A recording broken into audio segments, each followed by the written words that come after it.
훌쩍거리고 있는데요. 아직 갱년기가 되지 않았는데 눈물이 많습니다. 그래서 아이들이 찬양하는 모습을 보니까 너무 감사하고 하나님께 감사하고 또 그 마음을 주신 그 마음 가운데 순종하며 나서는 우리 아이들이 참 고맙고 그렇더라고요. 제가 이번 주 말씀을 준비할 때 좀 평소보다 일찍 준비를 시작했어요. 평소보다 일찍 준비를 시작하면서 개인적으로는 되게 재밌게 준비를 했거든요. 근데 항상 제가 개인적으로 재밌게 준비를 하면 어떤 참사가 벌어지냐, 길어져요. 그래서 제가 수요일부터 수요일까지 다 쓰고 이제 목요일, 금요일은 계속 줄이느라 노력을 했는데 어느 정도의 성과는 달성하였으나 조금 깁니다. 쪼끔 감안하시고 같이 따라와 주시면 좋을 것 같아요. 여러분 혹시 썬데이 크리스찬이란 말 들어봤어요? 우리 애들은 못 들어봤고, 그리고 인제 우리 저보다 인제 연배가 있으신 분들은 다 들어봤겠죠? 제가 알고 있으니까. 이 썬데이 크리스찬은 약간 비꼬는 말이에요. "네가 이제 주일에만 교회 가는 크리스찬 아니냐." 그런 얘기예요. 다시 말해 이 사람의 삶이 평소에 크리스찬답지 않은 거죠. 근데 이 말을 하는 사람들이 기대하는 어떤 크리스찬의 모습이 있지 않겠어요? 있으니까 그거랑 비교했을 때 네가 교회 간다고 하는데 너 사는 거 별로 크리스찬 같지 않아." 이렇게 얘기하는 게 썬데이 크리스찬이에요. 제가 대학 다닐 때 이거랑 좀 비슷한 친구가 하나 있었어요. 정확하게 말하면 좀 다른데 좀 비슷한 친구가 있었어요. 인제 대학교 가게 될 친구들이 있는데 가면 동아리 활동을 하시겠죠? 안 하실까요? 저는 동아리를 했는데 저는 기독교 동아리를 했어요. 요즘은 인제 취업 위주로 많이 동아리를 한다고 하더라고요. 근데 그 당시만 해도 각자 하고 싶은 것들을 하고 만나서 정말 노는 모임들이 많이 있었어요. 저도 기독교 동아리를 했는데 저희 동아리에 인제 시꺼먼 남자 복학생들만 드글드글했습니다. 그런데 그 가운데 어느 날 정말 예쁜 여하고 한 분이 오셨어요. 심지어 누구의 소개로 오신 것도 아니고 우리가 포스터를 붙였더니 그걸 보고 왔대요. 얼마나 그 복학생들이 좋아라 했겠습니까. 그래서 우리가 되게 이제 공주님 모시듯이 잘 모시고 이렇게 지냈던 적이 있어요. 근데 그 친구가 좀 이상해요. 좀 지내다 보니까 뭐가 이상하냐, 보니까 모드가 2개 있는 것 같아요. 예수님 얘기를 이 친구가 인제 교회 다닌다 그러던데 예수님 얘기를 할 때는 막 홀리해요. 막 표정이 홀리한 표정이에요. 그러다가 어느 순간 탁 스위치가 돌면 막 술 먹고 클럽 가고 그런 얘기들을 하는데, 물론 인제 무조건 클럽 가는 게 나쁘다고 얘기하는 것은 아닙니다만 표정 자체가 달라져요, 이 친구가. 그래서 우리가 볼 때는 '얘가 되게 썬데이 크리스찬이 세게 왔구나.' 그렇게 생각을 좀 했어요. 나중에 보니까 그 친구는 저기 신천지라는 곳에서 파견하신 분이었어요. 근데 요즘은 그런 걸 잘 안 하시는데 옛날엔 그런 걸 많이 하셨어요. 이게 뭐냐, 사실 이단의 이런 모습들이 더 도드라지는데 어떤 예수님의 모습이 있어요. 우리가 교회를 다니면 따라가야 할 예수님의 모습이 있고 심지어 교회 다니지 않는 사람들조차 알고 있는 크리스찬의 어떤 모습들이 있어요. 뭐 이웃을 사랑하는 거, 한쪽 뺨 맞으면 나머지 한쪽 뺨 돌려대는 거, 이렇게까지는 아니더라도 적어도 인제 맞았을 때 같이 화내지 않을 정도는 되는 걸 기대할지 모르겠어요. 근데 그런 모습들을 우리가 열심히 살라고 노력하잖아요? 그러면 결국 어떻게 되냐? 이렇게 이중적이 되기 쉬워요. 어떨 때는 그거를 해요. 내 에너지가 있고 내가 어떻게든 의지적으로 했을 때 그렇게 되는데 어떨 때는 내 맨모습이 탁 나올 때는 다른 모습이 나와요. 바리새인들이 딱 그랬어요. 이 사람들이 열심히 율법의 요구를 이루고자 열심히 노력했어요. 근데 남들 보기에는 괜찮았어요. 예수님이 와서 이야기하시기를 "너네 속이 썩었다. 너희가 회칠한 무덤이다." 회칠이 뭐냐면 겉에 페인트 칠한 거예요. 겉에 무덤을 깨끗하게 잘 가꿔 넣어서 예쁜데 그 속이 실상은 무덤이다. 시체가 썩어가는 무덤밖에 안 된다. 뭐냐, 결국은 이중적으로 사람이 열심히 하려고 할 때, 스스로의 힘을 열심히 하려고 할 때 이중적인 어떤 겉과 속이 다른 모습. 어떨 땐 이렇고 저럴 땐 저렇고. 겉으로 어떤 의를 행하는 것 같으면서도 그 속에는 썩은 것밖에 없는 모습을 보일 수밖에 없다는 거예요. 오늘 본문은요. 이제 베드로가 나오고 예수님도 나오는데요. 베드로를 통해 보여지는 이 사람의 한계와 반대로 같은 사람인데 예수님 하나님이시지만 사람이었잖아요. 같은 사람인데 그 한계를 넘어서는 예수님의 모습을 같이 볼 수 있는 본문이에요. 특별히 오늘 본문은 요한복음에서 좀 특이한 본문이라고 할 수 있어요. 왜냐면 이제 요한복음하고 다른 복음서 사이의 관계를 보면 알 수 있는데요. 이제 보통 요한복음이랑 다른 복음서들을 구분해요. 그래서 마태, 마가, 누가복음은 공관복음이라고 하고 요한복음은 그냥 요한복음입니다. 제 사복음서라고 부르기도 하는데 제 사복음서라고 부르는 것은 이제 이것이 기록된 시기가 네 번째라서 그런 거고 이 공관복음이라고 구분하는 건 뭐냐면 이 세 개 복음서는 어느 정도 비슷해요. 일단은 전체 그 진행되는 그 줄기가 비슷합니다. 예수님께서 공생이 시작하시고 마지막에 예수님께서 올라가 십자가 달리고 끝이에요. 근데 시간 순서대로 기록된 게 아니에요. 세 개 다 복음서가. 근데 요한복음은 시간 순서대로 기록된 것 같아요. 그리고 이 공관복음은 한 절반 정도는 거의 내용이 비슷해요. 같은 내용을 거의 공유해요. 그래서 물론 세 개의 복음서의 신학의 차이가 있긴 있습니다만 크게 볼 때는 이 요한복음이랑 비교해 보면 확실히 이 세 개 복음은 다른 거예요. 그래서 이 구분을 하는데 방금 말씀드린 것처럼 요한복음은 제일 늦게 쓰여졌다 그랬잖아요.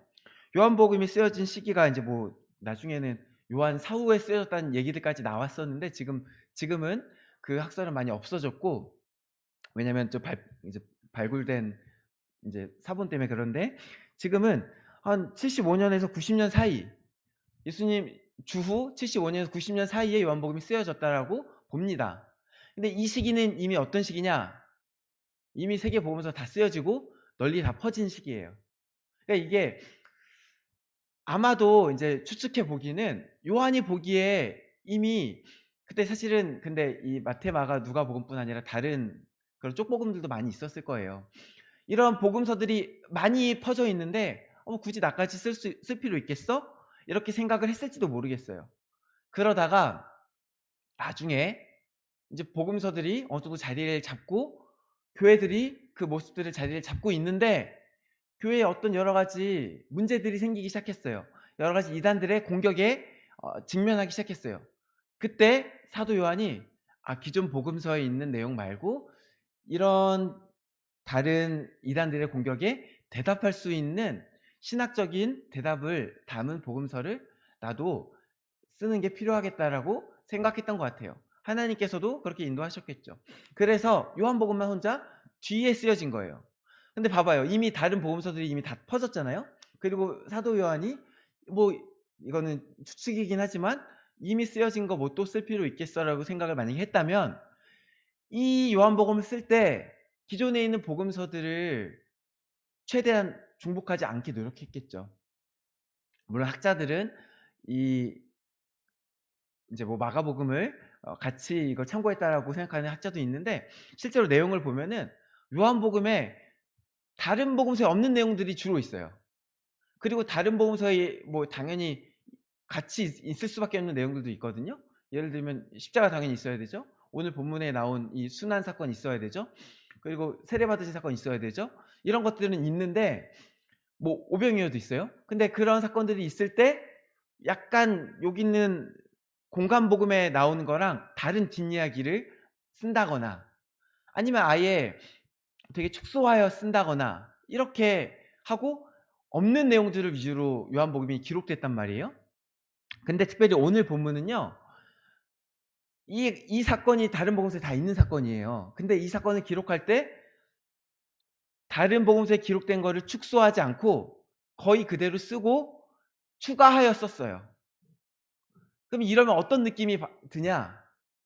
기존에 있는 복음서의 기록들에 무언가를 보완하는 느낌이 들어요. 기존에 있는 복음서로 설명이 다 끝나지 않은 것들을 조금 더 채워 놓고 어쩌면 그게 그 당시 복음서가 쓰여졌을 때는 온전했을지 몰라도 조금 이제 요한복음을 쓰는 시기가 되었을 때는 그 기존에 쓰여진 것으로만은 해결하지 못하는 어떤 문제들을 해결하기 위해 어떤 것들을 더하여 넣은 것처럼 보인다는 거예요. 그런 본문이 별로 없어요. 그래서 이 오늘 본문이 좀 특이하다는 겁니다. 그러면 오늘 본문을 통해 사도 요한이 기존 복음서에서 보완하고자 하는 내용은 뭐고, 또 그 하나님께서 그 보완하는 내용을 통해서 오늘 우리에게 주시는 말씀은 뭐냐, 그것을 이제 살펴볼 건데요. 먼저 오늘 본문 13절을 한번 제가 읽어보겠습니다. 오늘 본문 13절입니다. 이렇게 시작돼요. 먼저 안나스에게로 끌고 가니 안나스는 그의 대제사장인 가야바의 장인이라. 자, 이제 다른 복음서랑 비교해서 제가 말씀을 드릴 거예요.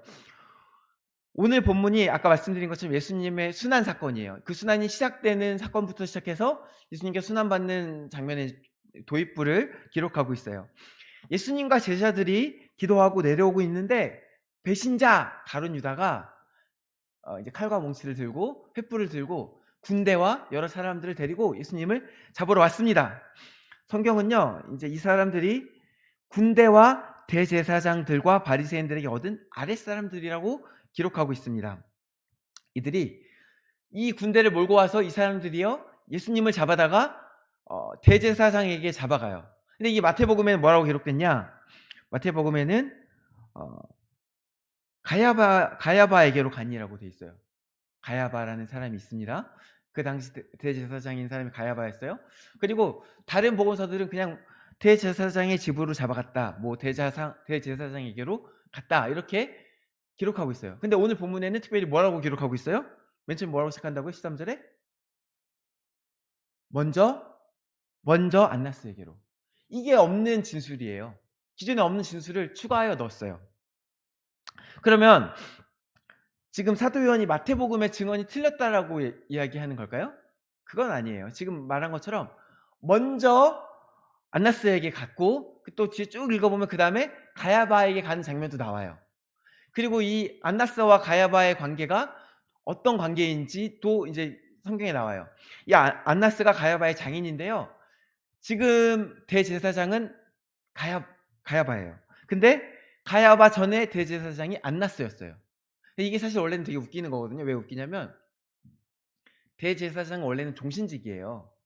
죽어야 그 다음 사람한테 가는 거예요.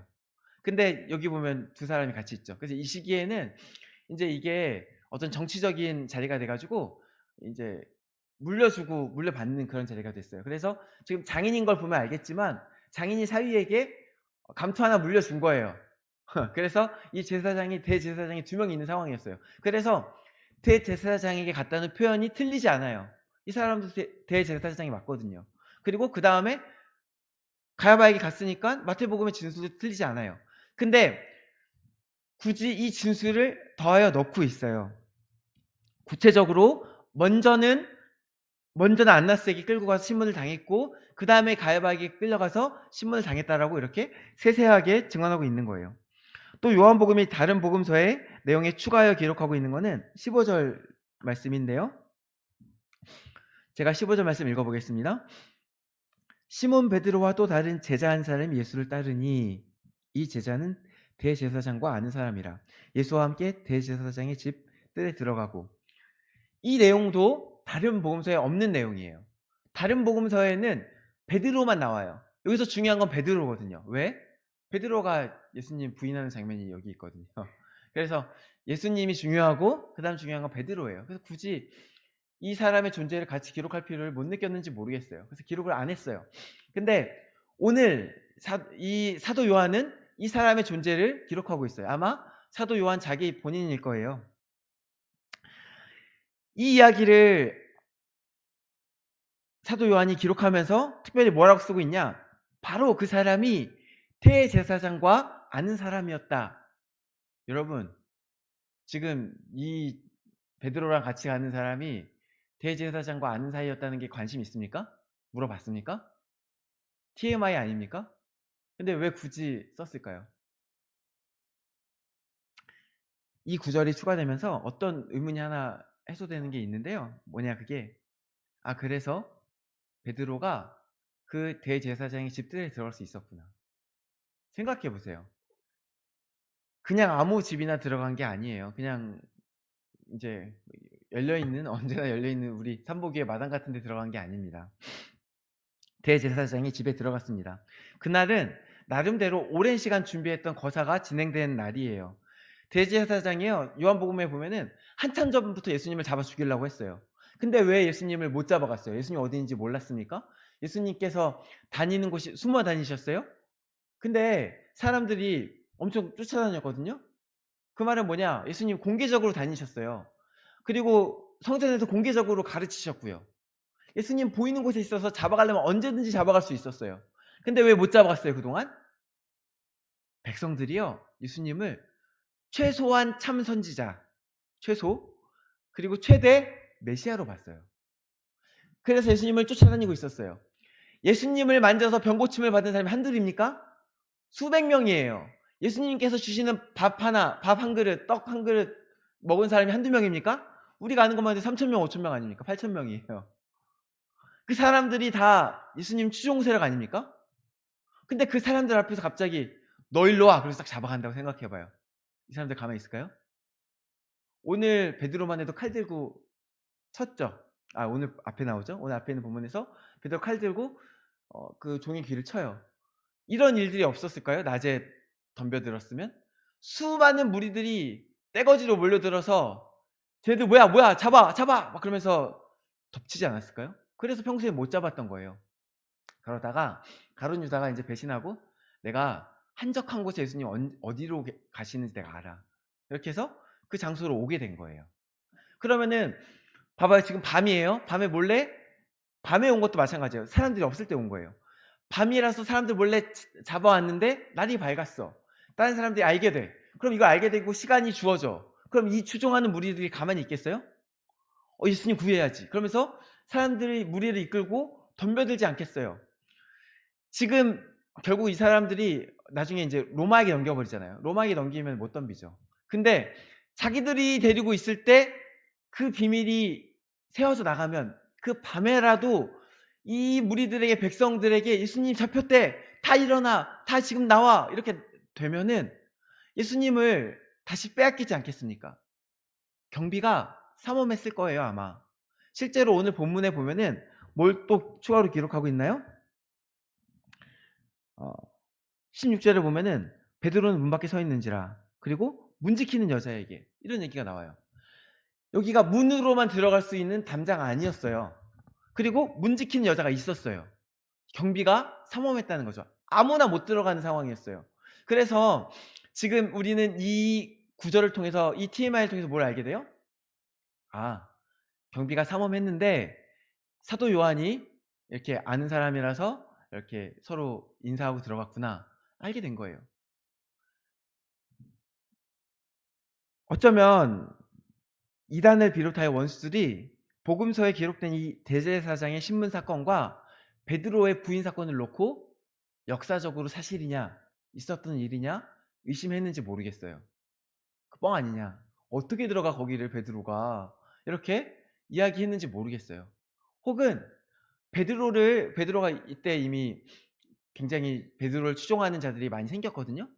베드로를 추종하는 자들이 베드로가 그런 일을 했을 리가 없어. 베드로가 예수님을 3번이나 부인했을 리가, 우리의 베드로님께서, 이렇게 이야기하면서 이 이야기의 역사적인 사실을, 이 이야기가 역사적인 사실이 아니라 어 조미료 좀 친 거야. 예수님께서 순환당한 거 맞고 예수님께서 십자가에 달리신 거 맞는데 이 사건은 좀 지어낸 거겠지.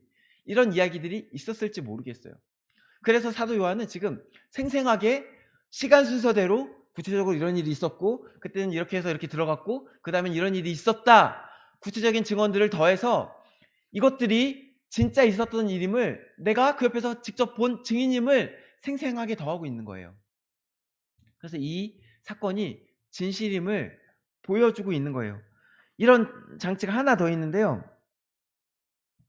26절도 한번 볼게요. 대제사장의 종 하나는 베드로에게 귀를 잘린 사람의 친척이라 이르되 내가 그 사람과 함께 동산에 있는 것을 내가 보지 아니하였느냐. 인제 베드로에게 귀 잘린 사람 이야기는 다른 복음서에도 나와요. 이게 예수님을 잡으러 갈 때 누군가 나서서 칼을 뽑아 들고 누군가의 귀를 쳤습니다. 근데 이게 다른 복음서에는 개인 정보를 위해서 실명을 거론하지 않아요. 그냥 누군가의 귀를 쳤다고만 나와요. 근데 우리 사도 요한께서는 실명을 까발리고 계세요. 그거 내가 봤는데 베드로였어. 그리고 귀 잘린 사람 내 옆에서 봤는데 말고였어. 여러분 생각해 보세요. 그냥 내가 은찬이가 축구하는 거 봤는데 은찬이가 축구하다가 어 "은찬이를 발로 찼어." 이렇게 구체적으로 이야기하는 것과 "내가 축구하다가 누가 누굴 차는 거 봤어." 이렇게 얼버무려서 얘기하는 거랑 어떤 얘기가 더 사실 같으세요? 신뢰성은 실명이 들어가고 구체적이 되고 생생하면 생생할수록 더 올라가는 거예요. 그래서 지금 사도 요한은 계속 이 여러 가지 증언들을 더함으로써 이 사건이 실제로 있었음을 이야기하고 있다는 거예요. 또한 사도 요한은 어 여기다가 이제 그러면 단순히 이 일이 사실인 것을 알리기 위해서만 세세한 증언을 추가했냐? 그렇게 보기에는 또 변화가 하나 더 있어요. 사도 요한이 추가한 장치가 하나 더 있어요. 그게 뭐냐? 바로 대조예요. 베드로와 예수님을 대조하고 있어요. 베드로가 예수님을 3번 부인한 사건은 굉장히 중요한 사건이에요. 그래서 복음서마다 다 기록하고 있거든요. 근데 이것은 예수님의 신문 사건 따로, 베드로의 부인 사건 따로 이렇게 기록돼 있어요. 물론 앞뒤로 연결되어 있긴 합니다만 이 사건 하나, 이 사건 하나 이렇게 뒤이어 기록되어 있는데 오늘 사도 요한이 기록하고 있는 건 어떻게 돼 있냐? 베드로의 부인 사건을 이렇게 넣고 그다음에 예수님의 신문 사건을 넣고 베드로의 부인 사건을 넣고 예수님에 대한 사건을 넣고 이렇게 얽어서 두 개의 사건이 현실 가운데 동시에 일어났음을 시간이 흘러가는 그 시간을 느낄 수 있도록 배치하며 동시에 생각해 봐요. 지금 예수님의 모습, 베드로의 모습, 예수님의 모습, 베드로의 모습 이런 식으로 계속 이렇게 나오면 비교가 되지 않겠어요? 베드로와 예수님의 모습을 대조하고 있단 말이에요. 그리하여 지금 사도 요한은 단순히 이 말씀이 사실임을 증언하는 것을 넘어서 이 속에서 한 가지를 더 강조하고 있는 거예요. 그럼 그게 뭐냐? 왜 지금 베드로와 예수님을 교차하고 있느냐? 여기 굉장히 중요한 이야기입니다. 사실 이 교차 대조는요. 오늘 본문보다 조금 더 앞에서부터 시작돼요. 그래서 사실은 18장 1절부터 읽고 싶었는데 너무 길어서 오늘 12절부터 읽었는데요. 앞에 6절 말씀을 제가 읽어 드릴게요. 오늘 6절 말씀이 굉장히 중요한 부분이 있어요. 예수님께서 뭐라고 하시냐? 예수께서 그들에게 내가 그니라 하실 때에 그들이 물러가서 땅에 엎드러지는지라. 사람들이 예수님을 잡으러 왔습니다. 그때 예수님께서 뭐라고 말씀하시냐? 내가 그니라 말씀하세요. 근데 이 말씀도 다른 복음서에 있을까요? 없을까요? 없겠죠. 없어요. 없는 걸로 넣었어요. 내가 그니라 그래요. 근데 이게 2번이나 반복해 나오는데 내가 그니라 그래요. 예수님께서 이 자기 자신을 잡으러 오는 그 급박한 상황에 자기를 드러내세요. 근데 특별히 여기서 사용된 내가 그니라라는 표현은 혹시 여러분 들어보셨는지 모르겠는데 에고에임이라는 표현이에요. 에고에임이라는 표현 들어봤어요? 이게 굉장히 중요한 표현인데 예수님께서 요한복음에 특별히 자기 자신을 7가지로 계시하시거든요. 뭐냐? 나는 생명의 떡이다. 나는 세상의 빛이다. 나는 양의 문이다. 나는 선한 목자다. 나는 부활이요 생명이다. 나는 길이요 진리요 생명이다. 나는 참 포도나무이다. 이렇게 해서 자기 자신을 계시할 때마다 사용됐던 표현이 이 에고에임이에요. 또 구약에서 하나님께서 자기를 드러내실 때 하신 말씀이 나는 스스로 있는 자녀라잖아요. 그게 여호와로 번역이 되는 건데 그게 70인역에서 에고에이미로 번역돼요. 다시 말해 여호와라는 그 표현이 헬라어로 에고에이미로 번역된다는 거예요. 스스로 있는 자, 내가 그이니라. 그 표현이 이제 I am이거든요. 그냥 I am이에요. I am. 내가 그니라라는 표현은 근데 이 성경에 특별히 어떤 표현이냐? 하나님의 신적인 자신을 드러내는 계시라는 거예요. 그 신적인 계시를 보여주는 표현이 에고에임인데 예수님께서 이 마지막 순간, 이 급박한 순간에 특별히 뭘 하고 계시냐? 에고에임을 말씀하고 계세요. 내가 그니라. 내가 그 하나님이다. 너희가 찾는 그 그리스도 메시아가 나다. 그걸 2번이나 반복해서 말하고 있어요. 근데 그 다음에 나오는 베드로의 모습은 어떻습니까? 나는 그런 사람이 아닙니다. 나는 예수님의 제자가 아닙니다. 자기 부인이 나오는 거예요. 예수님은 자기를 드러내고 계세요. 근데 베드로는 뭐 하고 있어요? 나는 아닙니다. 예수님을 부인하는 거 맞는데 더 본질적으로 이 사람이 어떤 표현을 쓰고 있어요? 나는 그런 사람이 아닙니다. 스스로가 예수님을 믿는 사람임에도 불구하고, 스스로가 예수님의 제자임에도 불구하고 그거를 부인하고 있어요. 그럼 그 다음에 또 예수님께서 나오시는 장면은 뭐겠어요? 신문 장면 나오죠. 신문에서 이제 안나스가 물어봅니다. 예수님의 가르친 것들과 제자들에 대해서 물어봐요. 그때 예수님께서 다시 에고임이라는 표현을 사용하지 않으시지만, 예수님께서는 자신이 평소에 하신 말씀들, 자신이 평소에 가르치시는 그 가르치심들, 아까 말한 것처럼 나는 생명의 떡이다, 이미 나는 세상의 빛이다, 나는 양의 문이다, 내가 나를 계시하지 않았느냐, 내가 넓은 곳에서 공개적으로 한 그 계시가 나를 표현하는 것이다, 그게 나다, 그렇게 자기 자신을 다시 드러내세요. 그런데 그 다음에 다시 베드로는 어떻게 해요? 나는 아닙니다. 이거를 지금 교차해서 보여주고 있는 거예요.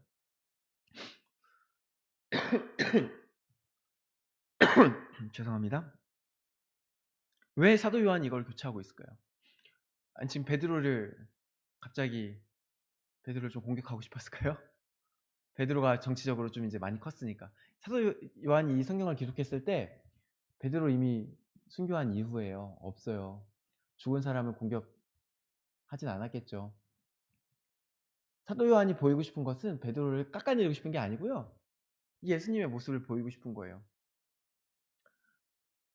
사랑하는 성도 여러분, 그리고 우리 청소년부 여러분, 우리가 이제 세상을 살면서 나를 드러낼 것인가, 드러내지 않을 것인가 하는 순간들이 반드시 와요. 이제 가깝게는 이제 조심스러운 이야기입니다만은, 술 먹는 게 무조건 죄라고 이야기하고 하지 않아요. 근데 여러분, 술 먹는 게 크리스찬들에게 크리스찬으로서 덕이 안 되는 일은 맞아요.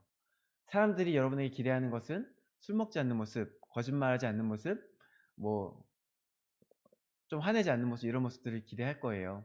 근데 여러분 이제 대학 가면 이제 누군가 술잔을 따라 주겠죠. "들이켜! 한 잔해." 하겠죠. 그때 이제 고민이 시작돼요. 내가 크리스찬으로서 나를 드러낼 것인가? 아니면 "아, 나는 아닙니다. 나는 크리스찬 아닙니다. 맛있게 먹죠 뭐." 그럴 것인가? 누가 나한테 시비를 걸어요. 그럼 그때 나를 드러낼 기회가 찾아와요. "그래, 나는 크리스찬입니다. 참을게요." 혹은 피할게요. 혹은 맞서 싸우지 않을게요. 아니면 나 크리스찬 아니야. 나 교회 다닌다고? 네가 봤어? 너 일로 와. 그러면서 한 대 때리려고 덤빌 수도 있어요. 우리가 세상을 살면서 여러 가지 악한 사람들을 보게 될 거예요. 우리 인제 뒤에 계신 성도님들은 이미 많이 보셨죠. 그때마다 말이 안 통하는 사람, 그때 내가 정말 착하게 대해서는 그냥 호구만 잡힐 것 같은 상황. 그때 인제 나에게 기회가 찾아와요. 크리스찬으로서의 정체성을 보일 것이냐, 저 같은 경우는 목사죠. 목사답게 할 거냐. 이 사람 나 모르니까 뭐 나 초면인데 내가 목사인지 아닌지 이 사람이 알 게 뭐야 하고 맞서 싸울 것이냐.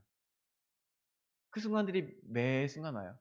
근데 그 순간에 특별히 오늘 베드로처럼 목숨이 달린 순간이, 그런 순간이 올 수 있어요. 큰 어려움, 이거를 내가 잠깐 예수님 모른 척하면 큰 이득을 볼 수 있을 수 있어요. 잠깐 예수님 모른 척하면 여러 가지 내가 좋은 점이 있을 수 있다고 느낄 수 있어요. 그때 베드로는요, 베드로를 제가 깎아내리려고 이야기하는 게 아니고요, 자기도 모르게 예수님을 부인했어요. 별로 안 그러고 싶었을 거예요, 아마 베드로. 베드로가 원래 예수님 죽을 때 따라 죽겠다 그랬거든요. 진심이었을 거예요. 예수님 잡으러 올 때 베드로만 나서서 싸운 거 아니에요. 그 사람 자기 말을 적어도 책임진 사람이에요, 그 정도는. 근데 그다음에도 쫓아갔잖아요. 딴 제자들은 다 도망갔어요. 사도 요한과 베드로만 쫓아갔어요. 목숨을 무릅쓰고 쫓아간 거예요. 누가 베드로한테 뭐라 그러겠어요, 사실. 그런데 그렇게 어떡하지, 어떡하지 하고 조마조마 쫓아갔다가 정말 여기서 걸리면 죽는데, 그 순간이 됐을 때 나도 모르게 나 아닙니다. 나온 거예요. 이게 사람의 한계예요. 죽을 것 같을 때 본성이 나오는 거예요. 근데 예수님은 똑같은 사람이었거든요. 하나님이셨지만 똑같은 사람이었어요. 근데 예수님은 어떻게 자기 자신을 부인하지 않으시고 하나님 앞에 나는 그다 이렇게 이야기할 수 있었을까요? 그게 중요한 거예요. 그 답이 어디 있을까요? 사랑하는 청소년부 여러분, 성도 여러분, 복음은 내 힘으로 못하는 걸 하나님께 맡기는 거예요. 날마다 하나님께 계속 맡기는 거예요. 저도 못하는 게 되게 많죠. 저도 이제 은찬이 센터에 있으면 알겠지만 뭐 얼마 전에 이제 센터에 있는 애한테 은찬이 제가 센터에서 승질내는 거 한 번씩 볼 거 아니에요? 얼마 전에 센터에 있는 애한테 뭐라 그러면서 막 그렇게 하지 말라고 짜증난다고 막 그렇게 얘기한 적도 있어요. 제가 아직 목사답지 못하죠. 하루하루 그런 걸 볼 때 기도하는 거예요. 하나님, 제가 예수님처럼 살기 원합니다. 제가 할 수 없는 것들을 하나님께서 바꾸어 주십시오. 그것들을 하루하루 쌓아갈 때 베드로도 결국 봐요.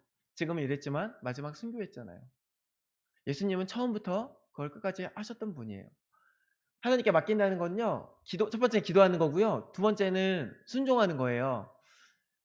기도한다는 것은 하나님의 능력을 신뢰한다는 거고, 순종한다는 것은 하나님의 판단을 신뢰한다는 거예요. 그걸 신뢰함으로써 내 판단이 틀릴 수 있다라는 거예요.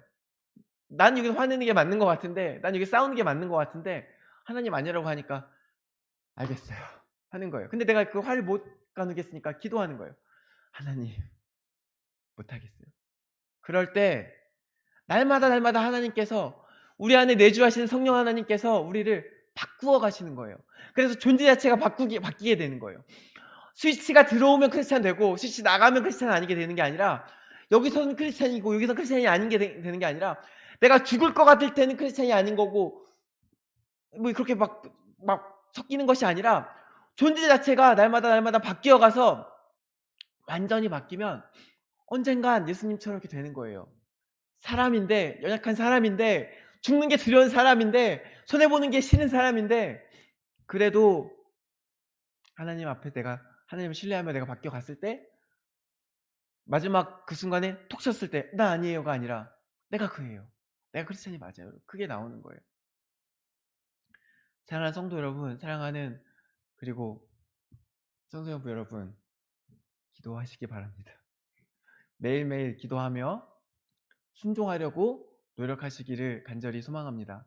하나님께 맡기고 우리의 길을 가실 때 하나님께서 반드시 인도하실 것을 믿습니다. 기도하시겠습니다. 참 좋으신 하나님 감사합니다. 우리에게 선한 길을 보이시고 또 우리에게 힘을 주시고 우리가 가는 길을 인도하시니 감사합니다. 우리가 다른 것이 아니라 하나님을 의지하는 삶을 살겠습니다. 주님, 우리를 도와주시옵소서. 감사드리오며 예수 그리스도 이름으로 기도드립니다. 아멘.